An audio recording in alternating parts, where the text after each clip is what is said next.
السلام علیکم ورحمۃ اللہ.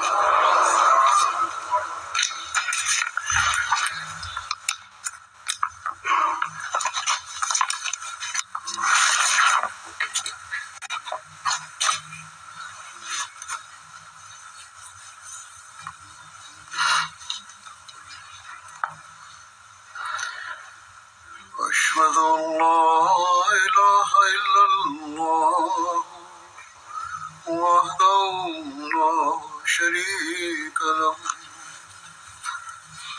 وأشهد أن محمدا عبده ورسوله.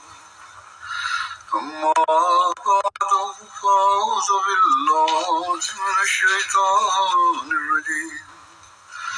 بسم الله الرحمن الرحيم. الحمد لله رب العالمين الرحمن الرحيم مالك يوم الدين. إياك نعبد وإياك نستعين. اهدنا الصراط المستقيم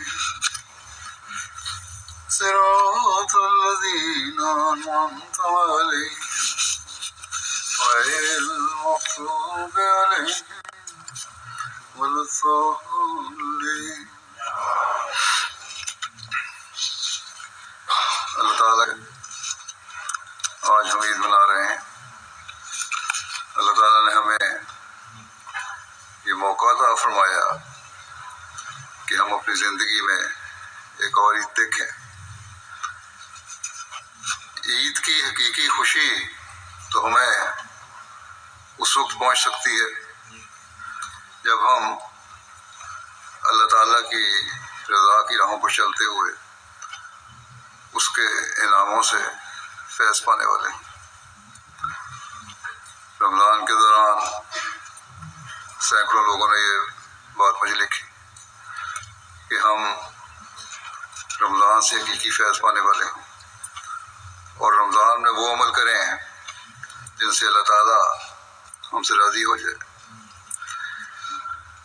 اس کے لیے ہر احمدی نے اپنی اپنی بساط کے مطابق کوشش بھی کی ہوگی.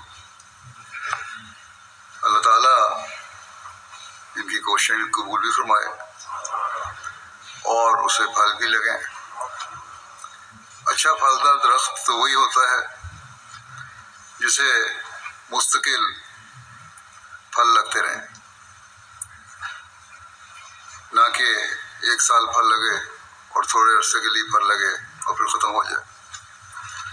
بس ہمیں اپنے رمضان کو وہ پھلدار درخت بنانے کی ضرورت ہے جو مستقل پھل دینے والا، کہ ہمیں اپنی رضا کے حصول کے لیے مختلف مواقع فراہم کرتا رہتا ہے اور رمضان کا مہینہ ان میں سے ایک ہے جس میں اللہ تعالیٰ کی رحمت کا عشرہ بھی ہے، پھر مغفرت کا عشرہ ہے، پھر آگ سے بچنے کا عشرہ ہے. بس اللہ تعالیٰ تو ایسے انعامات دینے والا ہے جس سے ہم اپنی دنیا و آخرت سنوار سکیں. لیکن اگر ہم اس سے فیض نہ اٹھائیں تو یہ ہماری کمزوری ہے. بس آج ہمیں یہ عہد کرنا چاہیے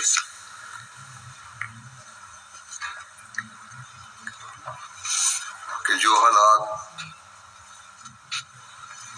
اللہ تعالیٰ نے ہماری بہتری کے لیے گزشتہ دنوں میں ایک خاص ماحول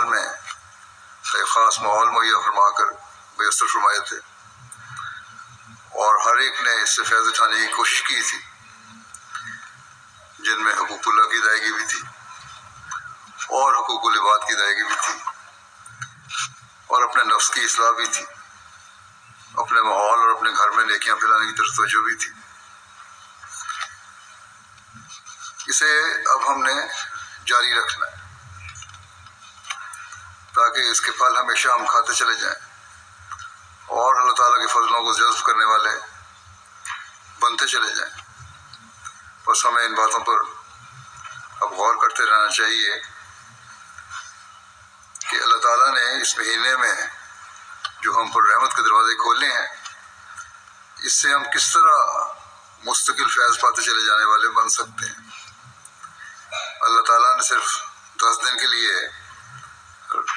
رمضان میں رحمت کے دروازے نہیں کھولے تھے، بلکہ ان رحمت کے دروازوں کے ذریعے آگے مغفرت کے دروازوں میں داخل ہونے کا ذریعہ بنایا تھا، اور پھر آگ سے بچانے کا ذریعہ بنایا تھا۔ رحمت کیا چیز ہے؟ اس کا مطلب ہے انتہائی رحم اور انتہائی ہمدردی کا سلوک اور جذبات، غلطیوں کو معاف کرنا اور ان سے صرف نظر کرنا، یہ ہے رحمت۔ بس جب اللہ تعالیٰ یہ سلوک کرنا چاہتا ہے تو کیا کوئی عقل مند ہوگا جو یہ کہے کہ نہیں، مجھے یہ سلوک نہیں چاہیے، یا صرف 10 دن کے لیے یا 1 مہینے کے لیے مجھے اس سلوک کی ضرورت ہے؟ بلکہ انسان تو کوشش کرے گا کہ یہ سلوک مستقل مجھ سے ہو، اور جب یہ خواہش ہے کہ مستقل یہ سلوک مجھ سے ہو تو پھر اس کے مطابق اپنی زندگیوں کو بھی ہمیں ڈھالنے کی ضرورت ہے، تاکہ مغفرت کے دروازے میں ہم داخل ہو جائیں۔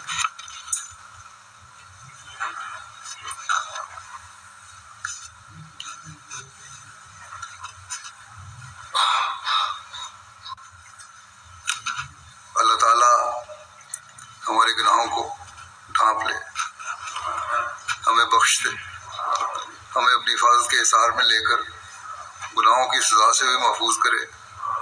وہ تبھی ہو سکتا ہے جب ہم آئندہ اللہ تعالیٰ کے حکموں پر عمل کرتے ہوئے گناہوں سے بچنے کی مستقل کوشش کرتے رہیں، نیکیاں بجا لانے کی مستقل کوشش کرتے رہیں۔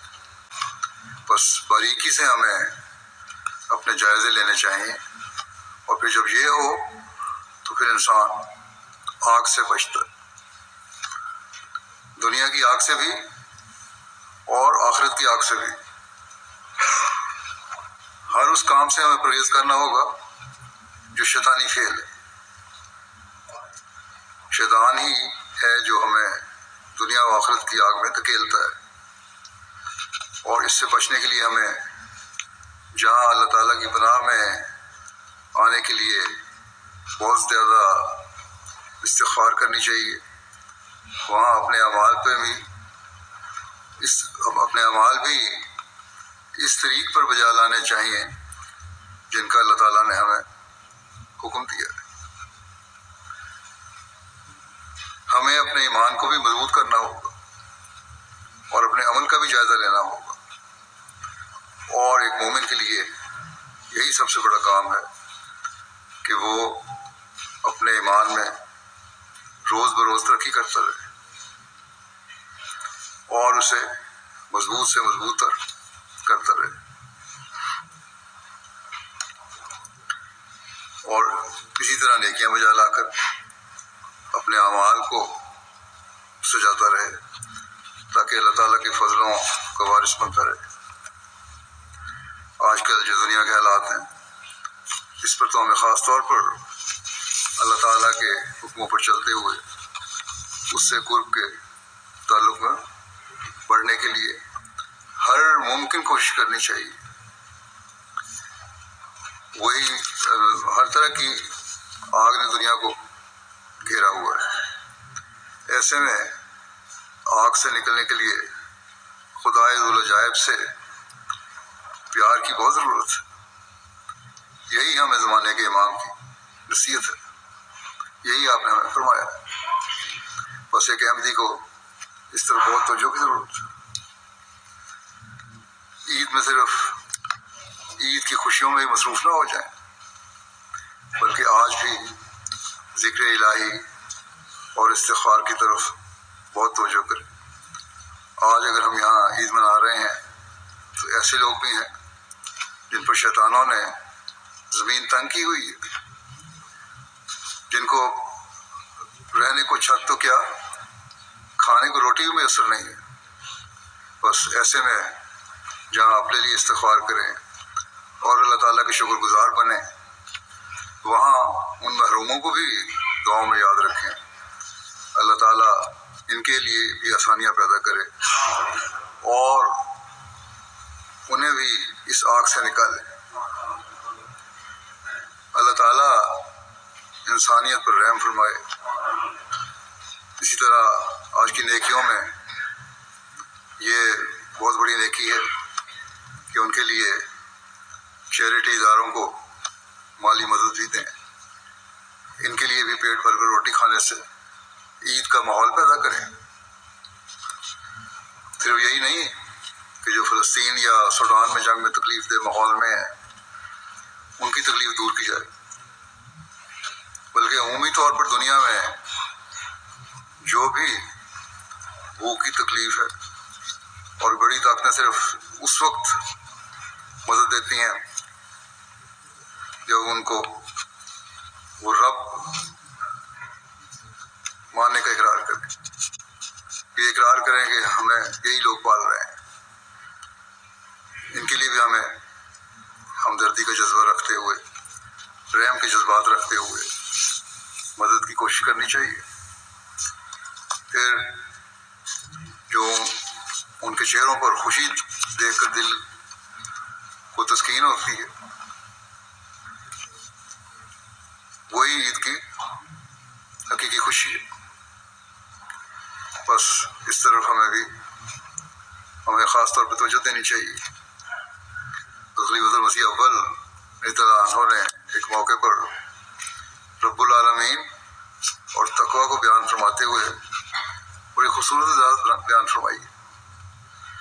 فرمایا کہ جس طرح اللہ تعالیٰ اپنی مخلوق پر رحم کرتا اور شفقت اور پیار کی نگاہ سے دیکھتا ہے, تم بھی اس کی مخلوق کے ساتھ سچی محبت اور حقیقی شفقت کرو اور رحم اور ہمدردی کے ساتھ ایک دوسرے سے برتاؤ کرو. اللہ تعالیٰ کی صفت ہے کہ بدکار اور غافل بھی اس کی ربوبیت سے فیض پاتے ہیں اور حصہ لیتے ہیں. بس تم بھی خدا کی مخلوق کے ساتھ مہربانی, نیکی اور سلوک کرنے میں مسلم غیر مسلم کی قید اٹھا دو اور تمام بنی نوع انسان سے جہاں تک ممکن ہو احسان کرو. خدا رب العالمین ہے, یہ بھی رحیم للعالمین ہو جائے, یعنی بندہ بھی انسان بھی. بس فرمایا کہ یہ تقویٰ ہے. بس اللہ تعالیٰ کی حقیقی بندے کو اسی وقت خوشی پہنچتی ہے جب وہ اللہ تعالیٰ کی صفات کا برتاؤ بنے اور پھر اللہ تعالیٰ کا قرب حاصل کرے اور انسانیت کی خدمت اور اس سے ہمدردی بھی اس کا ایک بہت بڑا ذریعہ ہے. اللہ تعالیٰ نے رمضان کے شروع میں ہی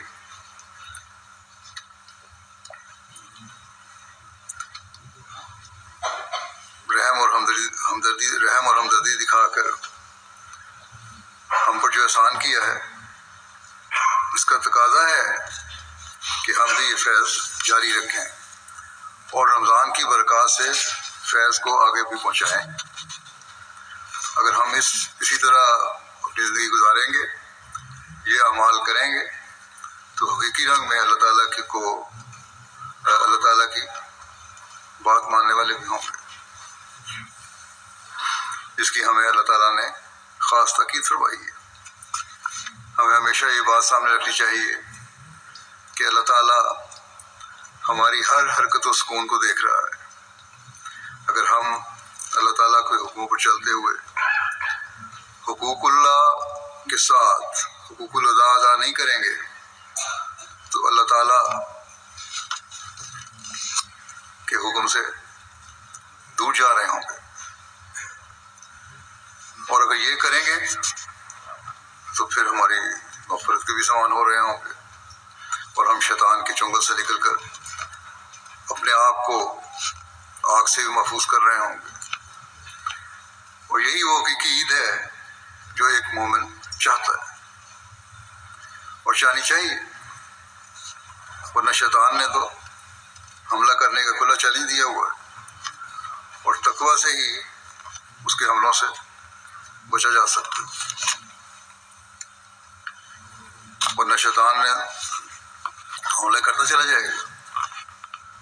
اور تقویٰ کا ایک اہم جز حقوق العباد کی ادائیگی ہے۔ بس ہمیں ہمیشہ یاد رکھنا چاہیے کہ عید صرف کھانے پینے اور خوشیاں منانے کا نام نہیں ہے، بلکہ تقویٰ پر چلتے ہوئے حقوق اللہ اور حقوق العباد کی ادائیگی کا نام ہے۔ یہ مقام جس کو حاصل ہو جائے اور جو اس کے لیے اپنی پوری کوشش کرے، وہی حقیقی عید سے فیض پا سکے۔ وہ عید جو اللہ تعالیٰ کے فضلوں کا وارث بنانے والی عید ہے، وہ عید جو دنیا و آخرت سنوارنے والی عید ہے۔ اللہ تعالیٰ قرآن کریم میں ایک جگہ فرماتا ہے کہ وَأَمَّا مَنْ آمَنَ وَعَمِلَ صَالِحًا فَلَهُ جَزَاءً الْحُسْنَى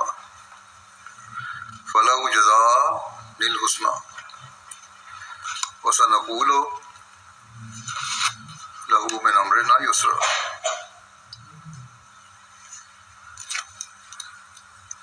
اور جو بھی ایمان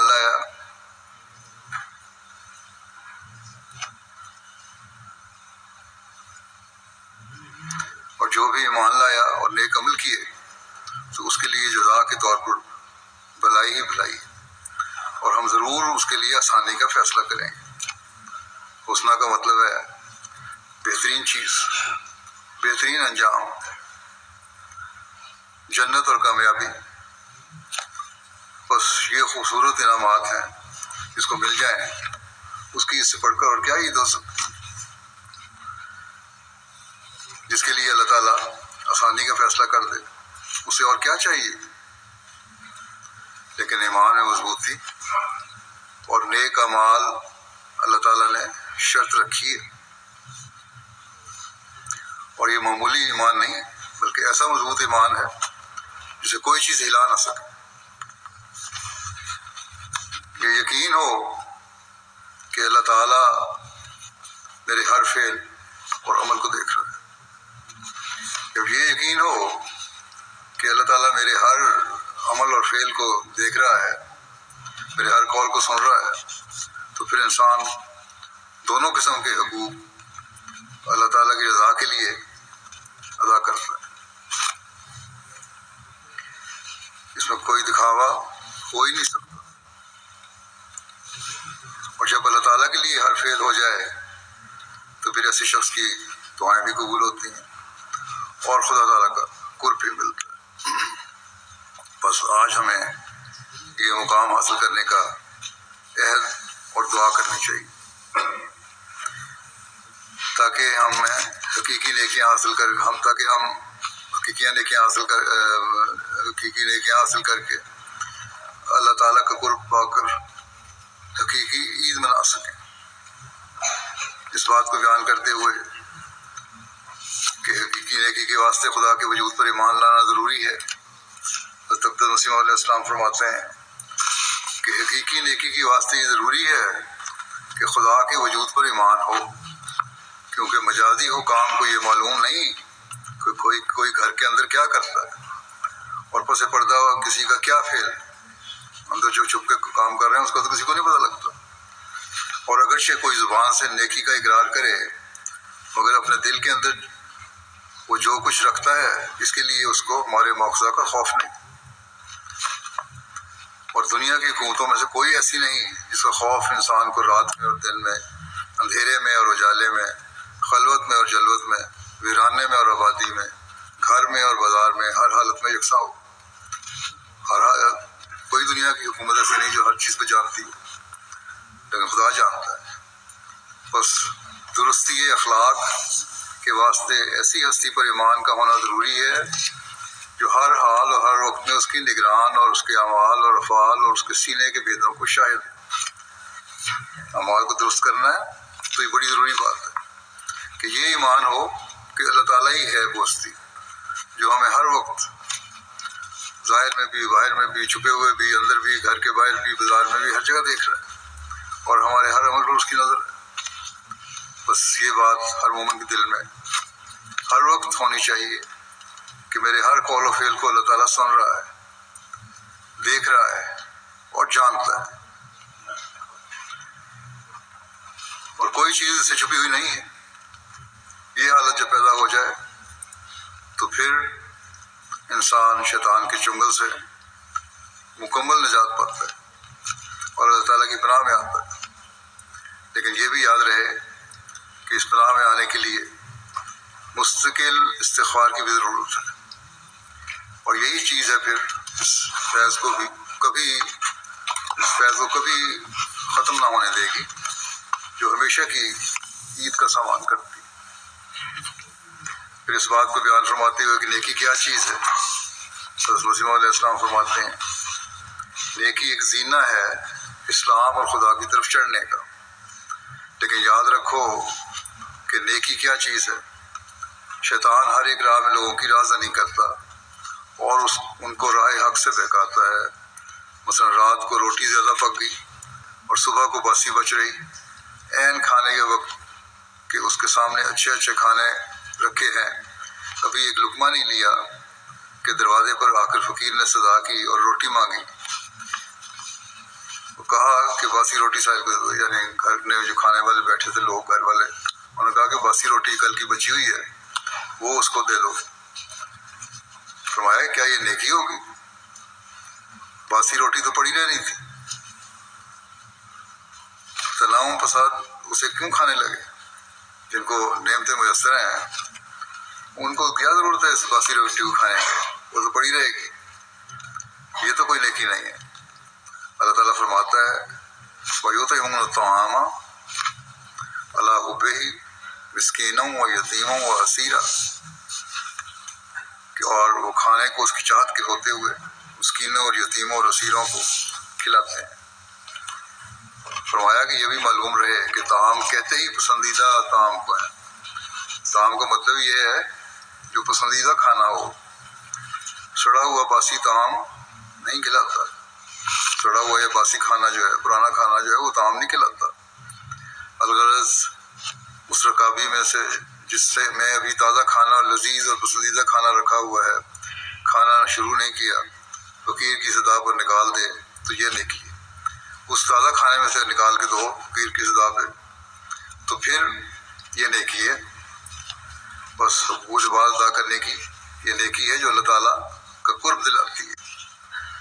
اور جب انسان کو اس کا ادراک حاصل ہو جائے، پھر جو خوشی انسان کو غریب کی مدد کر کے ہوتی ہے، اس کا کوئی حساب اور شمار ہی نہیں، ہم اندازہ بھی نہیں کر سکتے کہ دنیا میں بھوک کا کیا حال ہے۔ سوڈان میں بچے اپنے کپڑے بیچ کر ایک وقت کی روٹی کھا رہے ہیں، کسی نے بنیان بیچی، کسی نے اپنا ٹراؤزر بیچا، اور کہتے ہیں کہ اگلے وقت کی روٹی کا پھر دیکھیں گے کیا کرنا ہے، اس وقت تو یہ بنیان بیچ دو یا ٹی شرٹ بیچو، اس وقت کھاؤ۔ فلسطین میں کہتے ہیں کہ جتنی کیلوریز چاہیے اس کا 10واں حصہ بھی ان کو میسر نہیں۔ یہ ان کا حال ہے جن کو کھانا مل رہا ہے، اور جو بھوکے مر رہے ہیں وہ اس کے علاوہ ہیں۔ بس ایسے میں نیکی کمانے اور عید کی خوشیاں منانے میں غریبوں کو ہمیشہ یاد رکھیں، یہی حقیقی عید ہے۔ پھر آپ فرماتے ہیں بیکار اور نکمی چیزوں کو خرچ کرنے سے کوئی آدمی نیکی کرنے کا دعویٰ نہیں کر سکتا۔ نیکی کا دروازہ تنگ ہے، بس یہ امر ذہن نشین کر لو کہ نکمی چیزوں کے خرچ کرنے سے کوئی اس میں داخل نہیں ہو سکتا، کیونکہ نص صریح ہے لن تنالوا البر حتی تنفقوا مما تحبون، جب تک عزیز سے عزیز اور پیاری سے پیاری چیزوں کو خرچ نہ کرو گے اس وقت تک محبوب اور عزیز ہونے کا درجہ نہیں مل سکتا۔ اگر تکلیف اٹھانا نہیں چاہتے اور حقیقی نیکی کو اختیار کرنا نہیں چاہتے تو کیوں کر کامیاب اور بامراد ہو سکتے؟ نیکیاں کرنے کے لیے تو تکلیف اٹھانی پڑتی ہے، قربانی کرنی پڑتی ہے۔ اگر یہ نہیں کرنا چاہتے تو پھر درجات نہیں ملتے، کامیابیاں نہیں ملتی، بامراد نہیں ہو سکتے۔ بس حقیقی عید کے لیے، حقیقی نیکی کے لیے دوسروں کی خاطر تکلیف اٹھانا بھی ضروری ہے، اور یہی حقیقی خوشی پہنچانے کا ذریعہ ہے۔ پھر آپ نے ایک جگہ فرمایا کہ انسان کے لیے دو باتیں ضروری ہیں، بدی سے بچے اور نیکی کی طرف دوڑے۔ دو باتیں یاد رکھو، صرف بدی سے بچنا نیکی نہیں ہے، بلکہ نیکی کی طرف دوڑنا، نیکی کی تلاش کرنا، یہ بہت ضروری چیز ہے۔ اور نیکی کے دو پہلو ہیں، آگے پھر نیکی کے بھی دو پہلو ہیں، ایک ترک شر، دوسرا فضائل خیر۔ ایک تو یہ ہے کہ شر کو ترک کرے، اور دوسرا یہ کہ دوسروں کو فیض پہنچائے۔ ترک شر سے انسان کامل نہیں بن سکتا جب تک اس کے ساتھ فضائل خیر نہ ہو، یعنی دوسروں کو نفع بھی پہنچائے۔ اس سے پتہ لگتا ہے کہ کس قدر تبدیلی کی ہے، اور یہ مدارج تب حاصل ہوتے ہیں کہ خدا تعالیٰ کی صفات پر ایمان ہو اور ان کا علم ہو۔ جب تک یہ بات نہ ہو، انسان بدیوں سے بھی بچ نہیں سکتا۔ دوسروں کو نفع پہنچانا تو بڑی بات ہے، بادشاہوں کے روب اور تعزیرات ہند سے بھی تو ایک حد تک ڈرتے ہیں لوگ، اور بہت سے لوگ ہیں جو قانون کی خلاف ورزی نہیں کرتے۔ پھر کیوں حکم الحاکمین کے قوانین کی خلاف ورزی میں دلیری پیدا ہوتی؟ دنیاوی قانون سے ڈرتے ہیں، لیکن اللہ تعالیٰ کے قانون سے نہیں ڈرتے اور خلاف ورزی کرتے۔ کیا اس کی کوئی اور وجہ ہے بجز اس کے کہ اس پر ایمان نہیں ہے؟ اللہ تعالیٰ پہ ایمان کمزور ہے۔ یہی ایک باعث ہے جو غلط کاموں کی طرف کرنے کی طرف ترغیب دلاتا ہے انسان کو۔ بس ایمان لانے والوں کی خصوصیت ہے کہ دوسروں کو نفع پہنچائیں، اور یہی چیز ہے جو نیک اعمال کے زمرے میں آتی ہے، جس پر اللہ تعالیٰ انعامات فرماتا ہے۔ پھر آپ نے فرمایا انسان جس قدر نیکیاں کرتا ہے اس کے دو حصے ہوتے ہیں، ایک فرائض، دوسرے نوافل۔ فرائض یعنی جو انسان پر فرض کیا گیا ہو، جیسے قرضے کا اتارنا، قرض کسی سے لیا ہے تو قرض اتارنا فرض ہے، خاص طور پہ اس بات کو یاد رکھنا چاہیے ہمیشہ۔ یا نیکی کے مقابلے پہ نیکی، یہ بھی فرائض میں شامل ہے۔ اگر کوئی نیکی کرے تمہارے سے تو تم اس کے مقابلے پہ اس سے نیکی کرو۔ یہ نہیں ہے کوئی احسان کیا ہے نیکی کر کے، بلکہ نیکی کرنے والے کا ساتھ نیکی کرنا یہ تمہارا فرض ہے۔ ان فرائض کے علاوہ ہر نیکی کے ساتھ نوافل ہوتے ہیں، یعنی ایسی نیکی جو اس کے حق سے فاضل ہو، جو زائد ہو، جیسے احسان کے مقابلے احسان کے علاوہ اور احسان کرو۔ کسی نے احسان کیا تو اس احسان کا بدلہ بھی تو اتارو اور بڑھ کے اتارو، یہ نوافل ہیں۔ یہ بطور مکملات اور متممات کے فرائض کے ہیں، اسی سے ذریعے سے نیکی مکمل ہوتی ہے، فرائض مکمل ہوتے ہیں اور اعلیٰ درجے کے ہوتے ہیں۔ یہی چیز ایمان کے اضافے کا باعث بنتی ہے، اور اس ذریعے سے پھر یہ اللہ تعالیٰ کا قرب دلانے کا ذریعہ بنتی ہے۔ اور جب یہ ملے تو پھر وہی بات حقیقی عید بن جاتی ہے۔ اس بارے میں بیان کرنا بھی ضروری ہے کہ بعض لوگ باہر تو بڑے اچھے اخلاق دکھاتے ہیں، غریبوں پر اور جماعت پر خرچ بھی کر لیتے ہیں، لیکن گھروں میں ان کے فساد بھی ہو رہا ہوتا ہے۔ ان کی سختیوں کی وجہ سے ایسے لوگوں کو بھی یاد رکھنا چاہیے، جو فساد ہو رہا ہوتا ہے ان کی سختیوں کی وجہ سے، ایسے لوگوں کو یاد رکھنا چاہیے کہ یہ بات ان کے اچھے اعمال کو ضائع کر دیتی ہے۔ اس لیے بیوی اور اس کے رشتہ داروں کا خیال رکھنا، اپنے رحمی رشتہ داروں کا خیال رکھنا، اپنے دوستوں کا خیال رکھنا، اپنے ہمسایوں کا خیال رکھنا، یہ بہت ضروری ہے۔ اس بارے میں اللہ تعالیٰ اور اس کے رسول صلی اللہ علیہ وسلم نے خاص طور پر نصیحت فرمائی۔ بس جیسا کہ ابھی میں نے کہا تھا کہ اللہ تعالیٰ کی دلوں پر بھی نظر ہے، انسان کو اپنے اس لحاظ سے بھی جائزے لیتے رہنا چاہیے۔ یہ نیک اعمال بجا لائیں گے تو رمضان سے حقیقی فیض اٹھاتے ہوئے عید کی حقیقی خوشیاں حاصل کرنے والے ہوں گے۔ اللہ تعالیٰ ہمیں توفیق دے کہ ہم اپنے ایمان میں مضبوط ہوں اور وہ اعمال اعمال حسنہ ہم سے سرزد ہوں اور ہمیشہ ہوتے چلے جائیں، جو اللہ تعالیٰ کے فضل اور اس کے قرب کو کھینچنے والے ہوں، اور اللہ تعالیٰ کے رحم کی نظر ہمیشہ ہم پر پڑتی رہے، ہم ہمیشہ اس کی بخشش کی چادر میں لپٹے رہیں، اور ہم ہمیشہ شیطان اور اس کی بھڑکائی ہوئی آگ سے محفوظ رہیں۔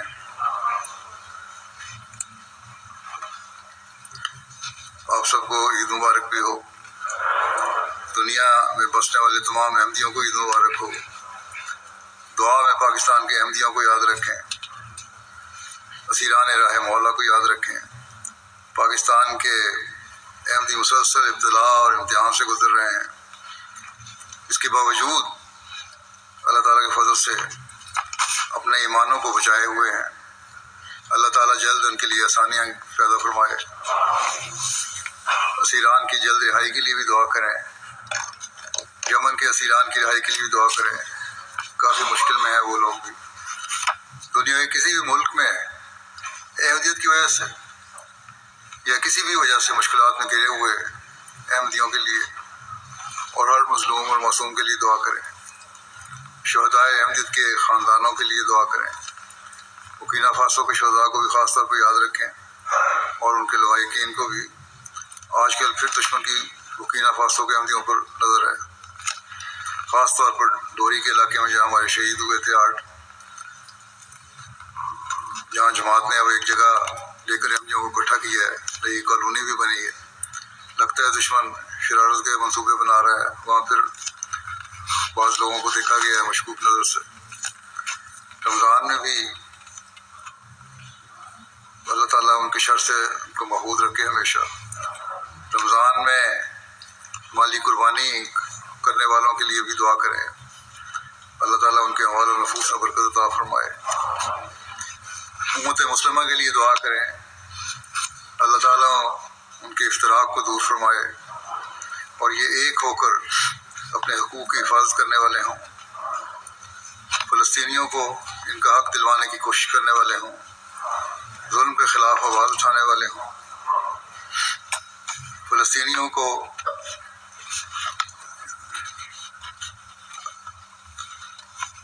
اور انصاف اور عدل قائم کرنے والے ہوں، ایسے رہنما ملیں جو مفاد پرست نہ ہوں، مسلم دنیا کو بھی جو مفاد پرست نہ ہوں بلکہ عوام کے لیے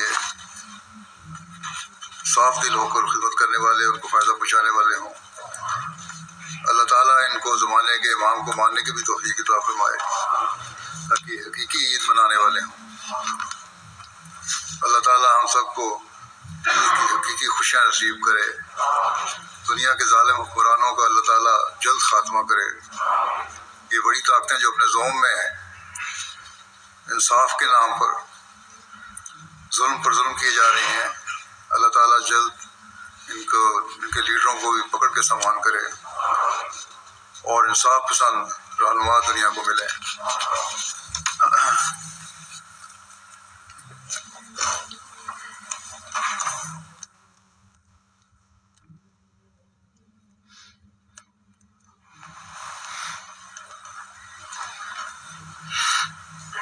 الحمد لله نحمده ونستعينه ونستغفره ونؤمن به ونتوكل عليه ونعوذ بالله من شرور أنفسنا ومن سيئات أعمالنا، من يهده الله فلا مضل له ومن يضلل فلا هادي له، ونشهد أن لا إله إلا الله ونشهد أن محمدا عبده ورسوله۔ عباد الله رحمكم الله، إن الله يأمر بالعدل والإحسان وإيتاء ذي القربى وينهى عن الفحشاء والمنكر والبغي يعظكم لعلكم تذكرون اذكروا الله يذكركم وادعوه يستجب لكم ولذكر اللہ اکبر. اب دعا کر لیں.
آمین. السلام علیکم ورحمۃ اللہ وبرکاتہ. مبارک.